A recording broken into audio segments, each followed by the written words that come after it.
નમસ્કાર. જિલ્લા શિક્ષણ તાલીમ ભવન સુરેન્દ્રનગર દ્વારા આયોજિત ઇનોવેશન ફેસ્ટિવલ 2025-26 અંતર્ગત મારા ઇનોવેશનનું નામ છે NEP 2020 પ્લાસ્ટિક મુક્ત અભિગમ. છેલ્લા ઘણા સમયથી ભારત સરકાર ક્લાઇમેટ ચેન્જ ઉપર કામ કરી રહી છે, તો આપણે કેમ નહીં?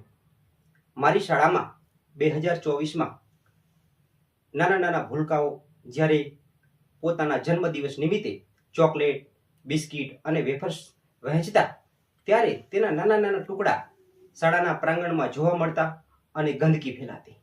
આ ઉપરાંત ગુજરાત સરકારની યોજના ચાલી રહી છે, જેના થકી અમારી શાળામાં સંજીવની દૂધની બેગ આવી રહી છે, જેના પાઉચ પણ બાળકો દૂધ પીતા બાદ શાળાના પ્રાંગણમાં ફેંકતા, જેનાથી ગંદકી વધી રહી છે.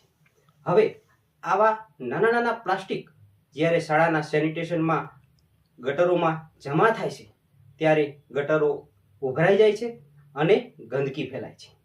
તો આ સમસ્યાનો ઉકેલ લાવવા માટે મેં એક ચેકલિસ્ટ તૈયાર કર્યું, પ્રોજેક્ટ બનાવ્યો.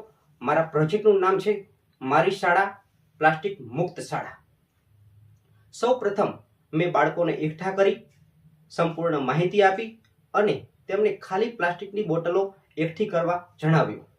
ત્યારબાદ જ્યારે પણ શાળામાં ભૂલકાઓ પોતાના જન્મદિવસ નિમિત્તે ચોકલેટ, બિસ્કિટ અને વેફર્સ વહેંચતા, ત્યારબાદ તેના નાના નાના ટુકડાને આ પ્લાસ્ટિકની બોટલમાં એકઠા કરતા, જેના કારણે અમારી શાળા પ્લાસ્ટિક મુક્ત બની ગઈ છે. આવી જ રીતે મુખ્ય મુદ્દો સંજીવની દૂધની બેગ, જે પણ બાળકો વિડીયો સ્વરૂપે જોઈ શકો છો કે જેને ધોઈને એક પ્લાસ્ટિકની બોટલમાં અલગ રીતે એકઠી કરે છે. આવી રીતે કલેક્શન થયેલા નાના નાના પ્લાસ્ટિકને અમે સમયાંતરે રિસાયકલિંગ માટે આપીએ છીએ, જેમાંથી મળતી આવકમાંથી અમે બાળકોને પ્રોત્સાહિત કરવા માટે ઇનામ પણ આપીએ છીએ. જ્યારે આવા પ્લાસ્ટિક જમીનમાં ભળે છે, પ્રાણીઓ ખોરાકમાં લે છે, ત્યારે જળચર પ્રાણીઓ પણ મૃત્યુ પામે છે.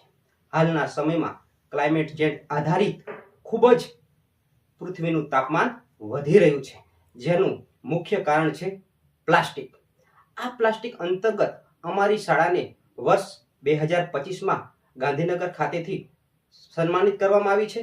ત્યારબાદ આપણા જ જિલ્લાના DDO મેડમ થકી પણ આ પ્રમાણપત્ર એનાયત કરી અમે ગૌરવ અનુભવીએ છીએ.